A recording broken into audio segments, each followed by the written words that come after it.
कभी खेत में किसी किसान को खेती करते देखा है? वो उसे सींचता है, उसे जोतता है, पशु पक्षियों से खेत की फसल की रक्षा करता है।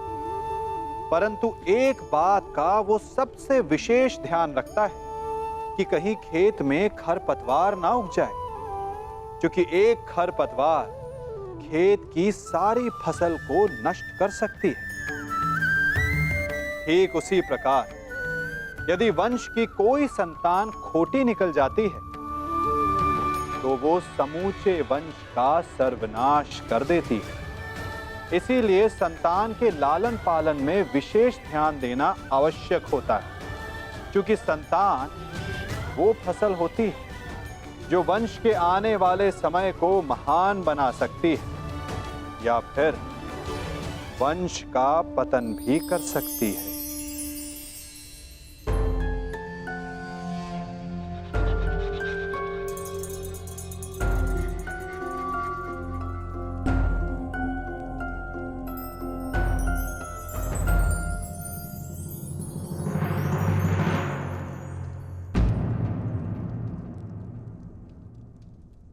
सूर्यदेव, आप?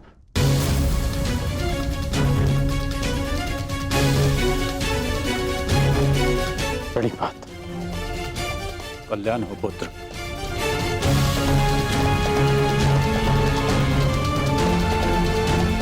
ऐसी क्या आवश्यकता आन पड़ी कि आपको इस समय मेरे समक्ष आना पड़ा?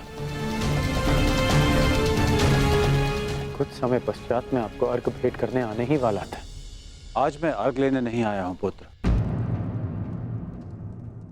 तो मैं एक चेतावनी देने आया हूं।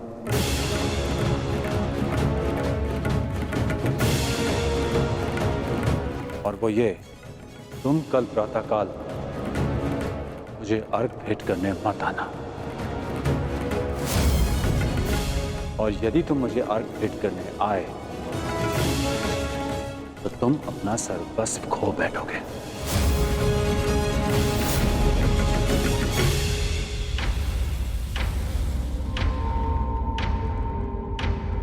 हाँ पुत्र, मेरी विनती है तुमसे, कल प्रातःकाल तुम मुझे अर्घ देने मत आना। परंतु मैं तो आपको बचपन से अर्घ देते आया हूं, तो आज अचानक ऐसा क्या हो गया कि आप मुझे अर्घ देने से रोक रहे हैं?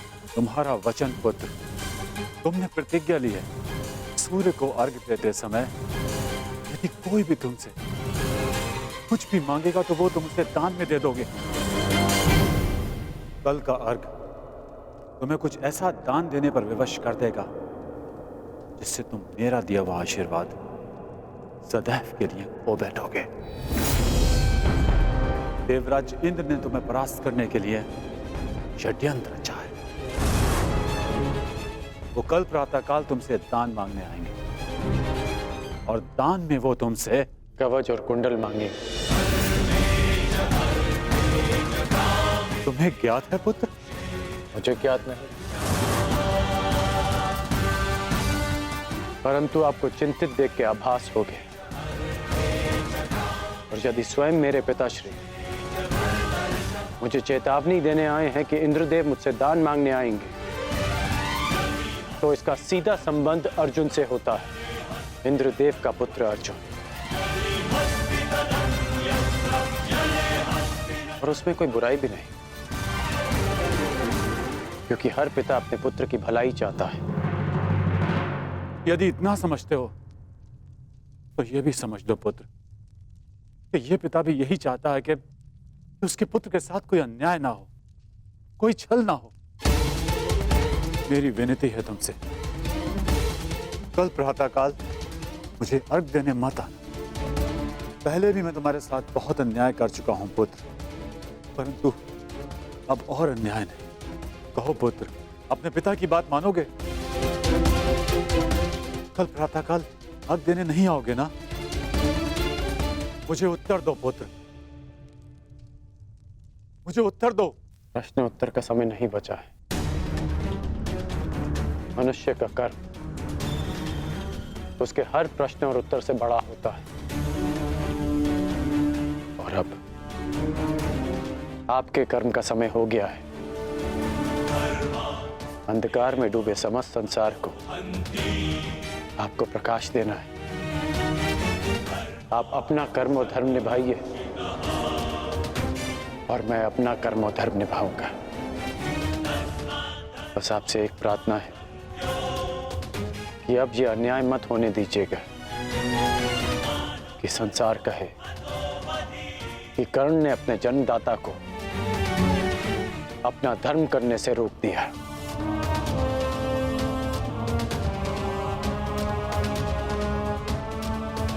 प्रणिपात पिताश्री। मुझे आशा है पुत्र, तुम मेरी विनती स्वीकार कर।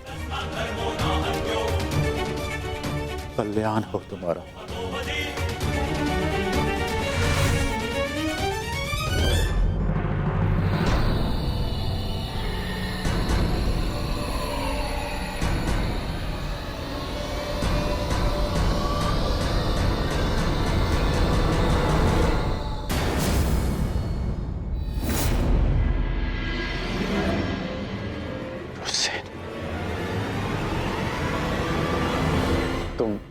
तुम यहां क्या कर रहे हो?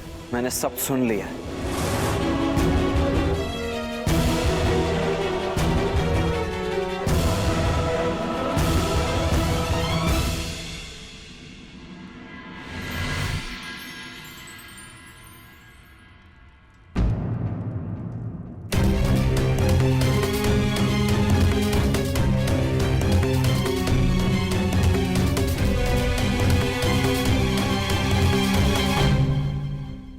सूर्य नारायण,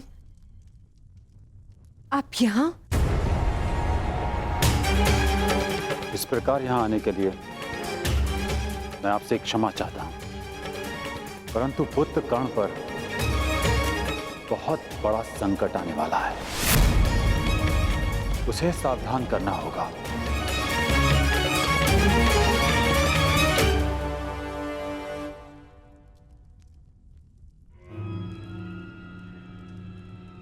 आप सूर्यपुत्र हैं, परंतु ये कैसे संभव है?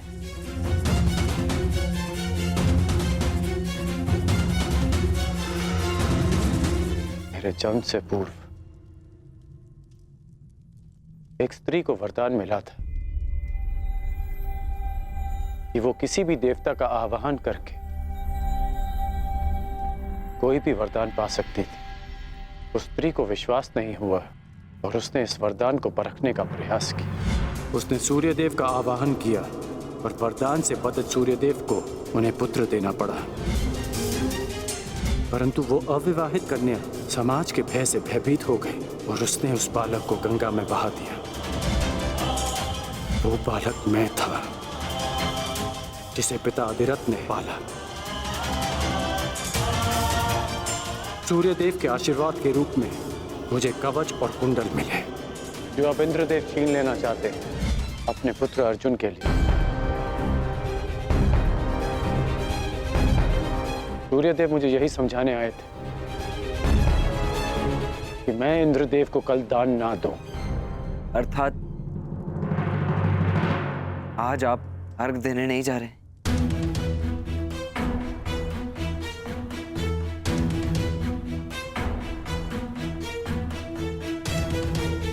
नहीं, मैं अवश्य जाऊंगा।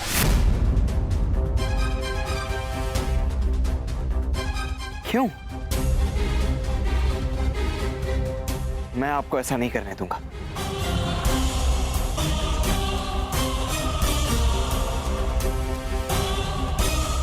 मुझे क्यों नहीं जाना चाहिए? एक दान के भय से अपना संकल्प तोड़ दो, अपना सम्मान खो दो? नहीं पुत्र, ये सूत पुत्र ऐसा कायर नहीं है।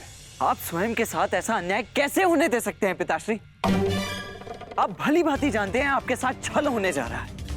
फिर भी वो सूर्यदेव जिन्होंने आपको अपना नाम कभी नहीं दिया, जिस पर आपका अधिकार था, वो सम्मान कभी नहीं दी, फिर भी आप उन सूर्यदेव के सम्मान के लिए इंद्रदेव के बिछाए जाल में फंसने जा रहे हैं। पिताश्री, ये कवच आपकी सबसे बड़ी सुरक्षा है और आप इसे इंद्रदेव को दान में दे देंगे। क्यों? केवल सूर्यपुत्र होने के सम्मान के लिए? नहीं, एक सूत पुत्र होने के अभिमान के लिए।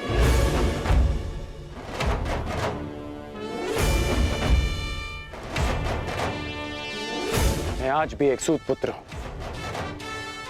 एक सूत ने ही मुझे प्रेम दिया, सम्मान दिया, अधिकार दिया, आवश्यकता पड़ने पर धनुष दिया। जब मैंने उससे दूर जाने की आज्ञा मांगी तो उन्होंने मुझे वो भी दी।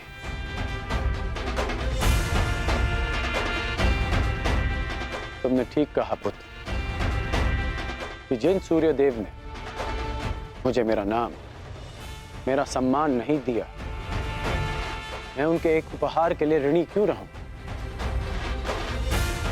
पुत्र, तुमने पूर्णतः अपने पिता को नहीं पहचाना। मैं अपनी सुरक्षा के लिए कवच और कुंडल पर निर्भर नहीं।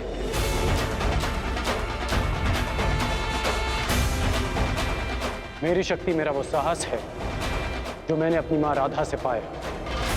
मेरी शक्ति मेरा वो विश्वास है जो मैंने अपने पिता अधिरथ से पाया।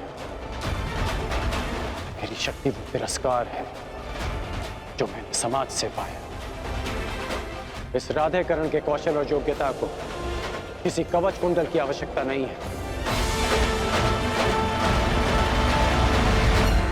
परंतु पिताश्री, ये सब अन्याय है। जो भी आपके साथ हो रहा है, ये सब अन्याय है। कदाचित यह अन्याय है, परंतु कोई और अन्याय करे इसका अर्थ ये नहीं कि हम भी न्याय का पथ छोड़ दें। मैं अपना मार्ग चुन चुका हूं। यदि तुम्हारे मन में मेरे लिए कोई भी स्थान है, एक पिता के रूप में या एक योद्धा के रूप में, तुम इस रहस्य को रहस्य ही रखोगे। तुम्हें मेरी सौगंध है। वचन दो मुझे। पिताश्री, वो वचन दो मुझे वृषसेन।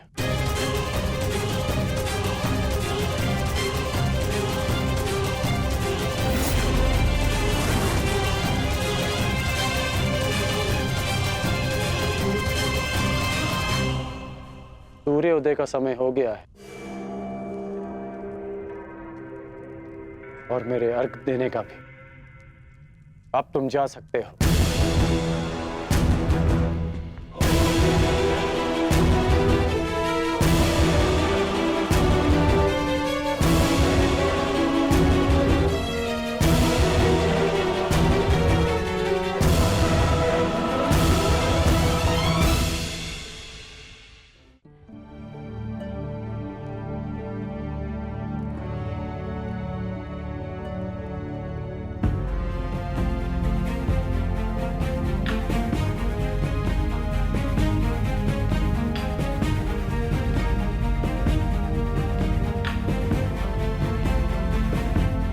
क्या हुआ माता?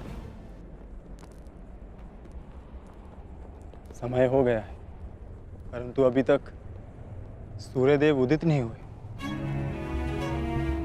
क्योंकि कदाचित ये उदय होने का उचित समय नहीं है पार्थ। मैं समझा नहीं माता। सूर्यदेव का उदित होना अनिवार्य है, प्रकृति का नियम है। भला इसके विरुद्ध कौन जा सकता है?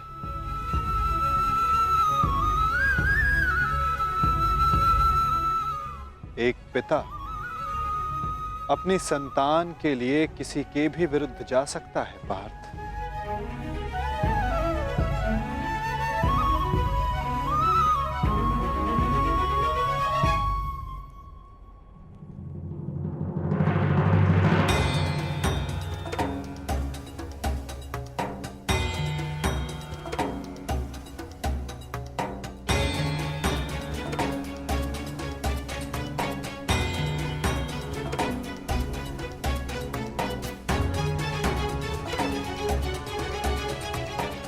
रानीपात वासुदेव।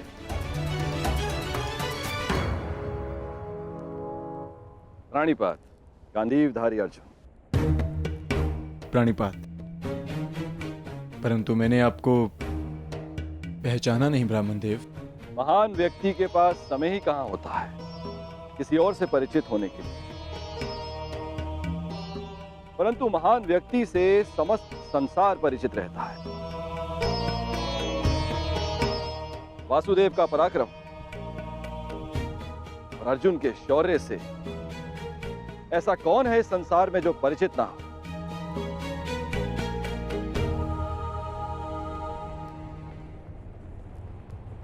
धन्यवाद।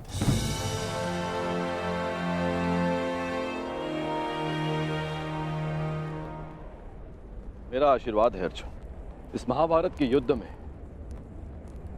तुम्हारी विजय निश्चित है। तुम अपने शौर्य से अपने शत्रु पर विजय प्राप्त करो।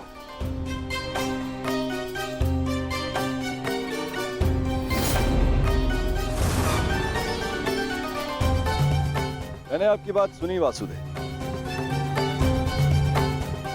और मैंने उसके मंतव्य को भी समझा,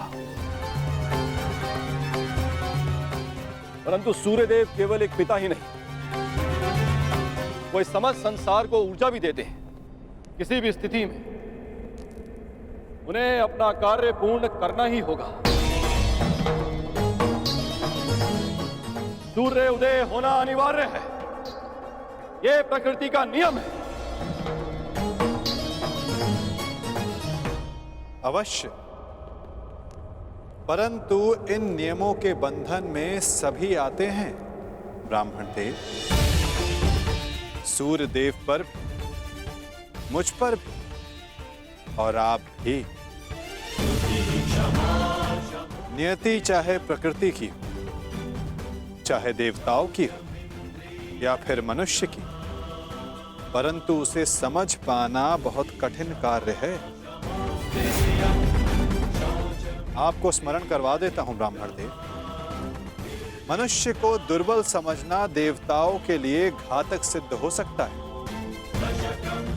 ऐसा कोई विघ्न नहीं जो एक दृढ़ निश्चयी मनुष्य का मार्ग रोक सके। यदि मनुष्य चाहे तो वो पर्वतों का स्थान भी बदल सकता है। मैं मनुष्य की नियति और निश्चय को कम नहीं आंक रहा वासुदेव, परंतु किसमें कितना बल है ये तो केवल परीक्षा से ही सिद्ध होगा। कभी कभी परीक्षा में परीक्षार्थी नहीं, परीक्षा लेने वाला भी असफल हो जाता है ब्राह्मण देव।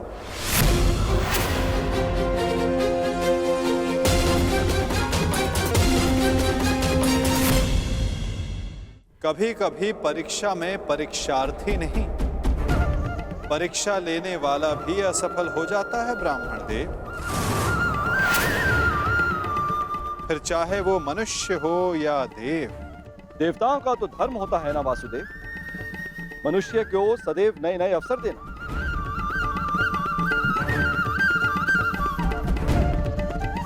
उचित कहा आपने ब्राह्मण देव, परंतु अवसर में यदि छल और भेदभाव आ जाए तो वो अवसर नहीं होता।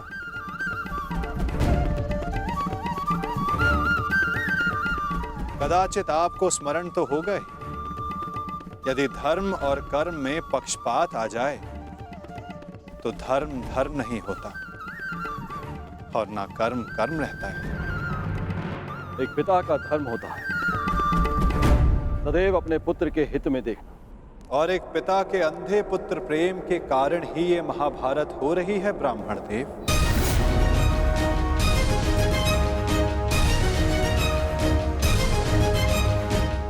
मुझे पिता से कोई लेना देना नहीं, देखना यह है कि क्या एक पुत्र अपना धर्म निभा पाता है या नहीं।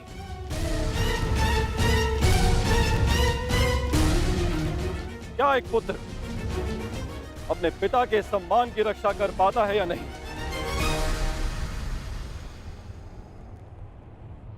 आज्ञा दें वासुदेव, मेरा प्रस्थान करने का समय हो चला है। प्राणिपात।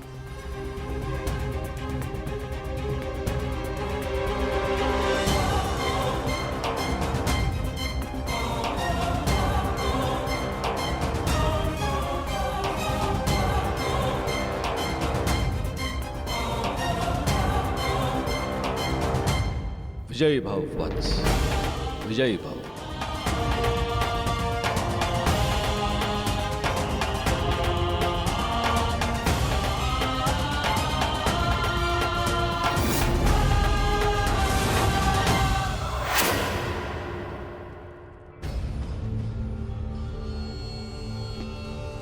रुक जाइए पिताश्री।